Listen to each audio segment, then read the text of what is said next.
విద్యార్థుల యొక్క స్ట్రెంథనింగ్ అని ఏదైనా సరే ఎన్నిసార్లు లిజనింగ్ హియరింగ్ బోత్ ప్రతి విద్యార్థి లిజనర్ గుర్తుపెట్టుకోండి. మనం ఏది మాట్లాడినా సరే మనం ఏమంటే గమనించవు అనే ఉద్దేశంతో వాళ్ళు గమనిస్తారు. వాళ్ళు లిజనర్ హియరర్ 100 శబ్దాలు అయినా సరే మనం ఏం మాట్లాడుతున్నాం అదే కాన్సన్ట్రేషన్ ఉంటుంది. మన ఫ్రెండ్తో కూర్చోబెట్టేస్తాం. నెక్స్ట్ రీడ్ స్పీకింగ్ వాళ్ళు విన్నారు ఎవరైనా సరే విన్నారంటే విన్న తర్వాత మాట్లాడాల్సి ఇవి రెండు బేసికల్గా మనం నేర్పినా నేర్పకపోయినా జరిగేది. తప్పనిసరిగా ఖచ్చితంగా మనం నేర్పాల్సింది ఏంటంటే ఇది ఏంటంటే ఆర్స్ రీడింగ్ నేర్పాల్సి వస్తుంది. రీడింగ్ నేర్పాల్సి రీడింగ్లో ఫస్ట్ తెలుగు నేర్చుకోవాలి. రీడింగ్ మనం యూజ్ ఏంటి రీడింగ్ నేర్చుకోవడం వల్ల ఫస్ట్ మనం బేసిక్గా రీడింగ్ అంటే ఎవరైనా సరే ఏదైనా సరే రీడింగ్ ద్వారానే జరుగుతుంది. అంతకుముందు కూడా ఏ లిపిలేని లాంగ్వేజెస్ కూడా ఉంటాయి, వాటికి చెప్పుకుంటారు.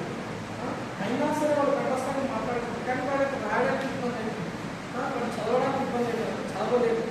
మన భాషలో వాళ్ళు కంపల్సరీగా వాటికి రీడింగ్ నేర్పాలి. ఫర్ ఎగ్జాంపుల్ ఒక బస్సు వస్తుంది, ఇక్కడ బస్సు వాళ్ళు ఎక్కడి నుంచి ఎక్కడికి వెళ్ళాలి అనేది మనం సైడ్లో వాళ్ళు చెప్తారు, సింబాలిక్గా చెప్తారు. బై లాంగ్వేజ్ అప్పుడు లాంగ్వేజ్ ఇక్కడ నుంచి ఎక్కడికి వెళ్ళాలి అది వాడికి ఎక్కువగా వాడి అక్షరాల గురించి తెలిసినప్పుడు వాడిని చదవగలిగినప్పుడు వాడు మీనింగ్ తెలిసినప్పుడు మాత్రమే వాడు ఇక్కడ నుంచి ఇక్కడికి వెళ్ళాలి అనే విషయం అర్థమవుతుంది. ఆ విద్యార్థి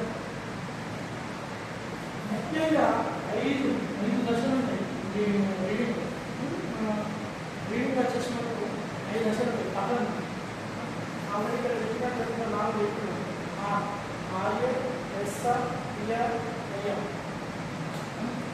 రీడింగ్ లవ్ ఫస్ట్ బేసిక్ పిల్లవాడు మన స్కూల్లోకి రాగానే మనం చేయించేది రీడింగ్ ఎలా వాడికి ఆడు ఆ ఏజ్లో వాడికి రావాల్సింది వాడికి ఎంత అండర్స్టాండ్ చేస్తే అంత ఎక్కువగా నేర్చుకుని దాంతోపాటు అట్లా అండర్స్టాండ్ చేయడంతో పాటు కొన్ని రకాల విద్యలు కొన్ని రకాల డిఫరెన్షియేషన్స్ ఏమైనా బాగా ఏంటంటే వాడు ఎక్కువగా నేర్చుకోగలుగుతారు. ఆ తర్వాత సైలెంట్ రీడింగ్ అనేది ప్రాథమిక దశలో విద్యార్థులు చాలా తక్కువ ఉపయోగిస్తారు. అందరం ఫేస్ చేస్తుంది. 4th క్లాస్ 5th క్లాస్కి వచ్చేసరికి పిల్లలు సైలెంట్ రీడింగ్ అనే దానిపైన అంత పట్టుగా అంత స్ట్రిక్ట్గా పాటించలేదు. ఎందుకంటే వాటికి ఎక్కువ బయట చదవాలనే ఉంటుంది, ఎగ్జామ్ లోపల వస్తలేని సార్ అంటారు, మనం వస్తలేని మేడం మనం ఎక్స్పీరియన్స్ చేస్తాం. అరే చదువుకోవడానికి స్టార్ట్ చేస్తాం ఒకరు క్లాసు మొత్తం అదైతే మొదలైతున్నారంటే అంటే అది వాడు తప్పు కాదు. ఓకేనా? Is able to understand what he was read allowed outside. If you read inside himself, he did not able to understand what he was reading. He did not able to understand that. ఆ విషయాన్ని అంతా అర్థం చేసుకోలేదు. కానీ ఒక సగం stage తెచ్చినాక ఒక maturity level 5th class దాకా వెళ్ళిన తర్వాత 5th క్లాస్లో 4th or 5th క్లాస్లో ఈ సైలెంట్ రీడింగ్ కొద్దిగా అలవాటు అవుతుంది. 6th వచ్చేసరికి పిల్లలు చాలా వరకు ఓకేనా మన మాటని చాలా వరకు సైలెంట్ రీడింగ్ చేయగలుగుతారు. దాన్ని అందులో పెట్టగలుగుతారు, ఇక్కడ బుక్కలు పెట్టగలుగుతారు, సైలెంట్ చదవగలుగుతారు. నెక్స్ట్ టిఆర్ అంటే పీర్ రీడింగ్. బృందంగా చాలా ఇష్టం పిల్లలు. అరే కూర్చోవాలని అది ఎంత కూర్చోబెడతారంటే మనము అందరినీ కొద్దిగా కూర్చోగల వాళ్ళందరూ అంత కాకుండా అన్ని రకాల పీర్ గ్రూప్లో పెట్టినట్లయితే అందులో ఆటోమేటిక్గా లీడర్షిప్ తీసుకుంటారు. ఎవరు తీసుకుంటారు లీడర్షిప్? మంచిగా చదివేవాడు లీడర్షిప్ తీసుకుంటారు. అప్పుడు వాళ్ళకి ఏమవుతుంది, ఈ టేక్ ఇండివిజువల్లీ రెస్పాన్సిబిలిటీ, వాడే రెస్పాన్సిబిలిటీ అని ఫీల్ అవుతాడు. ఇది నేను చేయాలి, ఇప్పుడు ఇది నాకు అవేక్తుంది కాబట్టి వాడికి రావట్లేదంటే వాడికి నేను నేర్పాలి అనేది బాధ్యత తీసుకుంటాను. పిల్లవాడు అమ్మాయి ఆ బాధ్యతగా తీసుకుని ఏం చేయడం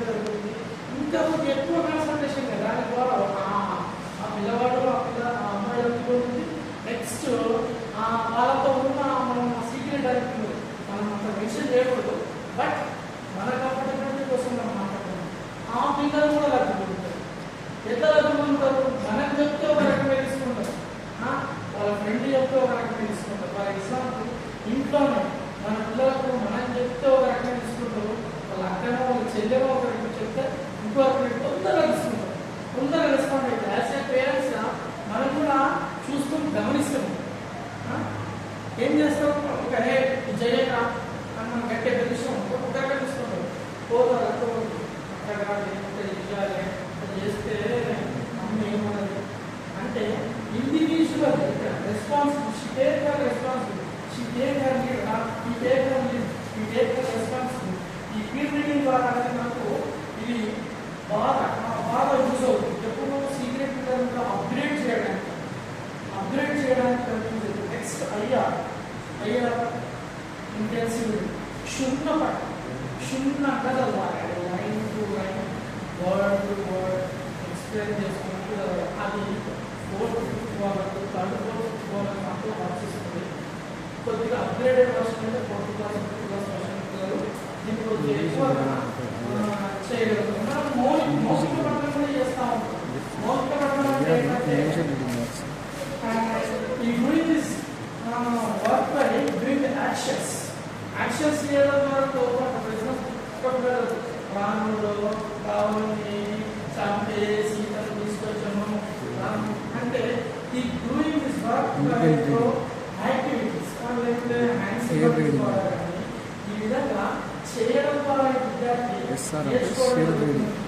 బేసిక్ అన్ని పఠనంలో ఈ మన గ్రంథాలయం మెయింటైన్ చేయాలి, పఠనంలో వివరాలు తెలుసుకోవాలంటే ఖచ్చితంగా మనకు ఫర్ ఎగ్జాంపుల్ ఆన్లైన్లో గ్రంథాలయ అవసరం, గ్రంథాలయ పుస్తకాలు మాట్లాడుతున్నట్టున్నాను. మన దగ్గర ఒకటే బుక్ ఉన్నప్పుడు మనకి చదువుతాం లేదు, గ్రూప్స్కి ఇస్తాం. మనం ఇక్కడ చదువుతున్నప్పుడు ఏం చేస్తారు? పిల్లలకు చూడడానికి తక్కువ అవకాశం ఉంటుంది. అదే మన క్లాస్లో పిల్లలు కానీ 15 మంది పిల్లలు 10 మంది ఉన్నా సార్ ఒక 3 గ్రూపులే వేసినట్టు ఒక్కొక్క గ్రూప్ ఒక్కొక్క బుక్ ఇచ్చి దాంట్లో ఏదైనా ఇచ్చి వాళ్ళని చదువుకోమని నెక్స్ట్ డే మనకి ఇంకొకటి వేరే ఇంటర్నేషనల్ కూడా ద్వారా ఏం జరుగుతుందంటే వాళ్ళు చదివానే ఆ ఎంతూజియాజం పెరుగుతుంది. అయిపోయింది, నేను చదివేసిన మనకి ఆ ఫీల్ వచ్చేస్తుంది, అబ్బా నేను ఒక బుక్ కంప్లీట్ చేసేసిన అంటే మనకైనా సరే ఏమనిపిస్తుంది, కంప్లీట్ అయిపోయిందని. మనం ఎట్లయినా యాజ్ మన స్టూడెంట్స్ కూడా ఆల్రెడీ వాడికి దాని ద్వారా ఏమవుతుందంటే వాడు ఎంపసైజ్ ఓకేనా, మనకు కొద్దిగా ఎంకరేజ్ చెప్తుంది. నెక్స్ట్ ఇంకో వేరే బుక్ చదవడానికి ముందుకు రావడం, చదవడంలో పిల్లలను ఉత్సాహపరుస్తూ ఎంకరేజ్ చేస్తూ చదివించడం అనేది చాలా ముఖ్యం. చదువుతారు సరే, మనం కూడా చదువుకుంటూ వెళ్తాం, న్యూస్ పేపర్ చదవడంలో కరెక్ట్గా చదువుతారు. అదే మనం బుక్ చదవడం, పిల్లలకు లెసన్ చెప్తే బుక్ చదవడం ఆ విధంగా ఎక్కువ చదవడంలో క్షుణ్ణపడడం, సైలెంట్ ఫస్ట్ లవ్ రీడింగ్ ఉంటుంది, సైలెంట్ రీడింగ్ ఉంటుంది, అండ్ ప్యూర్ రీడింగ్ ఉంటుంది, and intensive reading. Intensive reading అనేది రీడింగ్లో అత్యుత్తమైన విషయం. మనం క్షుణ్ణంగా చదివిన విషయాన్ని క్షుణ్ణంగా నేర్చుకుంటారు. ఇది 4వ తరగతి విద్యార్థులకు మాత్రం అద్భుతంగా వర్తిస్తుంది. గ్రంథాలయ పఠనంలో ఈ బుక్స్ పఠనంలో మనం ఎక్కువగా ఈ రీడింగ్ అరౌండ్ కంటే కూడా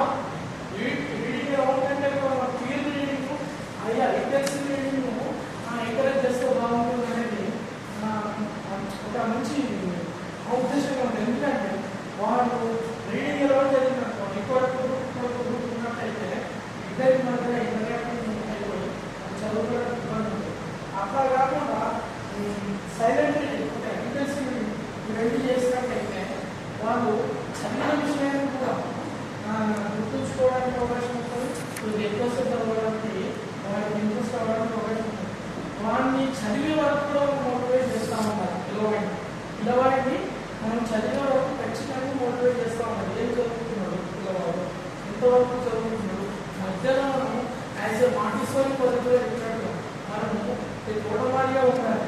ఆ మొక్కలు పెరుగుతున్న మొక్కలను సంరక్షించే తోటమాలిగా ఉండాలంటే మొక్క పువ్వు బాగా వికసిస్తుందా లేదా అని కూడా, లేకపోతే ఏమి జరుగుతుంది అనే బాధ్యత వరకు మాత్రం మనం ఉంటే బాగుంటుంది. లేదు అత్యవసరమైతే అత్యవసర పరిస్థితుల్లో సహాయం చేయాలి.